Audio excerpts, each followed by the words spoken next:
बिहार में राहुल गांधी की धमाकेदार वोटर अधिकार यात्रा ने पूरे सूबे में हलचल मचा दी। ये यात्रा कोई साधारण रैली नहीं है, बल्कि एक ऐसा जन आंदोलन है जिसे न बीजेपी रोक पा रही है, न ही तथाकथित गोदी मीडिया दबा पा रहा है। राहुल गांधी की इस यात्रा ने बिहार की सड़कों से लेकर लोगों के दिलों तक आग लगा दी है। 17 अगस्त को सासाराम से शुरू हुई राहुल गांधी की वोटर अधिकार यात्रा आज बिहार के हर कोने में चर्चा का विषय बन चुकी है। जान लीजिए कि ये यात्रा 16 दिन लंबी है, जो 1300 किलोमीटर की दूरी तय करते हुए 23 जिलों से गुजर रही है।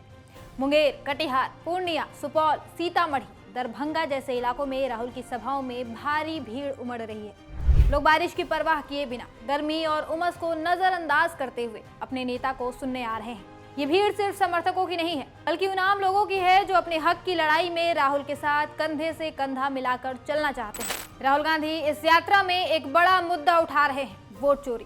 उनका कहना है कि बीजेपी और चुनाव आयोग मिलकर बिहार में मतदाता सूची में हेरफेर कर रहे हैं। विशेष गहन पुनरीक्षण यानी SIR प्रक्रिया के नाम पर लाखों वोटरों के नाम काटे जा रहे हैं, खासकर गरीब, दलित और पिछड़े वर्ग के लोगों के। राहुल इसे न सिर्फ लोकतंत्र पर हमला बता रहे हैं, बल्कि संविधान के खिलाफ साजिश भी कह रहे हैं। राहुल गांधी की इस यात्रा में उनके साथ भारी संख्या में लोग जुड़ रहे हैं और ये देख बीजेपी परेशान है।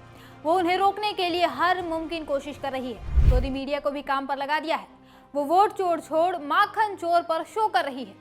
गोदी मीडिया इस यात्रा को दबाने के लिए रोज नए नए मुद्दे लेकर आ रही है, लेकिन फिर भी यात्रा और राहुल गांधी की प्रसिद्धि दिन दोगुनी रात चौगुनी की रफ्तार से बढ़ रही है। भागलपुर की रैली में तो और भी गजब का नजारा देखने को मिला। राहुल जब बोल रहे थे तभी अचानक बिजली चली गई, या फिर यूं कहें कि जानबूझकर बिजली काट दी गई ताकि यात्रा पर प्रभाव पड़े। लेकिन क्या मजाल कि इसके बाद भी राहुल की आवाज रुके। उन्होंने तुरंत कहा, ये लोग हमारी आवाज दबाना चाहते हैं, लेकिन बिहार की जनता चुप नहीं रहेगी। भीड़ ने तालियों और नारों से उनका साथ दिया। राहुल ने तब 2 नारे दिए, वोट चोर गद्दी छोड़ और हमें रोजगार चाहिए।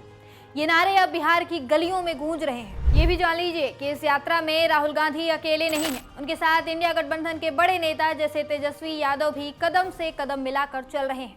तेजस्वी और राहुल की जोड़ी बिहार में एक नई उम्मीद जगा रही है। लोग कह रहे हैं कि ये दोनों मिलकर बीजेपी की मनमानी को रोक देंगे।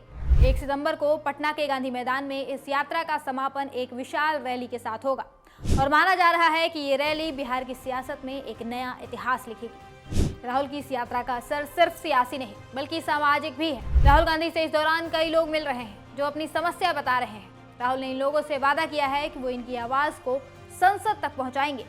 कल ही वे बिहार के मखाना किसानों से मिले, उनकी परेशानियां सुनी, उनकी दशा को देश के सामने लेकर आए।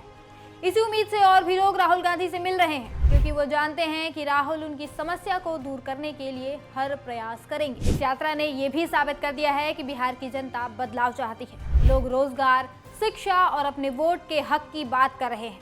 राहुल गांधी ने साफ कहा है कि अगर एक भी वोटर का नाम गलत तरीके से काटा गया तो ये आंदोलन और बड़ा होगा।